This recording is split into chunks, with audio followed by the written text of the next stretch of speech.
चौधरी बंसीलाल नागरिक अस्पताल में ओपीडी शुरू करो। मदन किरान सरना हॉस्पिटल के लिए 20 डॉक्टरों की अपॉइंटमेंट शुरू करो।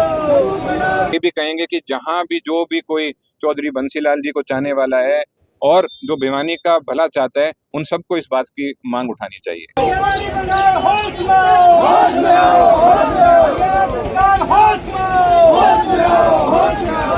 डॉक्टर साहब भी साथ दिखे।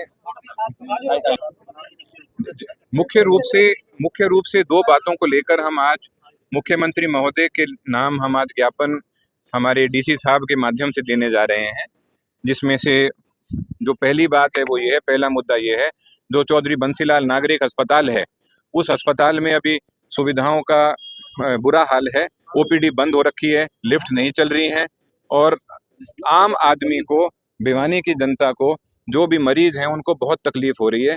तो हम ये चाहते हैं कि ओपीडी वापस चालू करी जाए और स्वतंत्र और सुचारू रूप से चौधरी बंसीलाल नागरिक अस्पताल चलाया जाए। और साथ ही साथ में मैं ये कहना चाहूँगा कि जहाँ भी जिस शहर में भी आप देखो जहाँ पे मेडिकल कॉलेज है, वहाँ नागरिक अस्पताल स्वतंत्र रूप से चल रहा है। तो भिवानी ने हरियाणा के इतिहास में एक अहम भूमिका निभाई है, इसलिए भिवानी का भी जो नागरिक अस्पताल है, चौधरी बंसीलाल नागरिक अस्पताल, उसको सुचारू रूप से चलाया जाए, उसमें ओपीडी वापस चालू करी जाए और सारी सुविधाएं वहां पर उपलब्ध कराई जाएं। ऐसी बातें जरूर चल रही हैं कि कई लोग ये बात कह रहे हैं कि ये चौधरी बंसीलाल जी के नाम को मिटाने की कोशिश है, पर मैं सबको बताना चाहता हूँ, चौधरी बंसीलाल जी का नाम किसी के चाहने से मिट नहीं सकता। वो नाम अमर है और जब तक सूरज चांद रहेगा, चौधरी बंसीलाल जी का नाम रहेगा। चौधरी बंसीलाल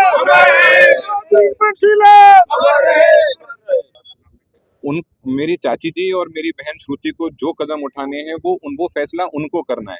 हम तो मौके को देखकर, यहाँ पे परिस्थितियों को देखकर, ये सब जनता ने, जो चौधरी बंसीलाल जी के चाहने वाली जनता है, सबने साथ बैठकर एक समिति बनाई, उसमें फैसला लिया कि हमें अपनी तरफ से तो कदम उठाने हैं। बाकी जिसको हम तो ये भी कहेंगे कि जहाँ भी जो भी कोई चौधरी बंसीलाल जी को चाहने वाला है और जो भिवानी का भला चाहता है, उन सबको इस बात की मांग उठानी चाहिए। कोई अल्टीमेटम देंगे, कोई टाइम देंगे कि कब तक ये समाधान होना चाहिए? ये फैसला संघर्ष समिति लेगी। संघर्ष समिति ने फैसला लेना है। मैं अकेला अनिरुद्ध चौधरी यहाँ पे कुछ नहीं हूँ। मैं सबके साथ, जो संघर्ष समिति ने जो फैसले लिया है, यहाँ पे सारे मौजूद व्यक्ति हैं, ये संयुक्त रूप से जो फैसला लेंगे, हम तो उसका पालन करते हुए आगे चलेंगे। क्या डीसी से लगता है कि समाधान होगा अगर सीएम से मिलना हो या मंत्री से मिलना हो?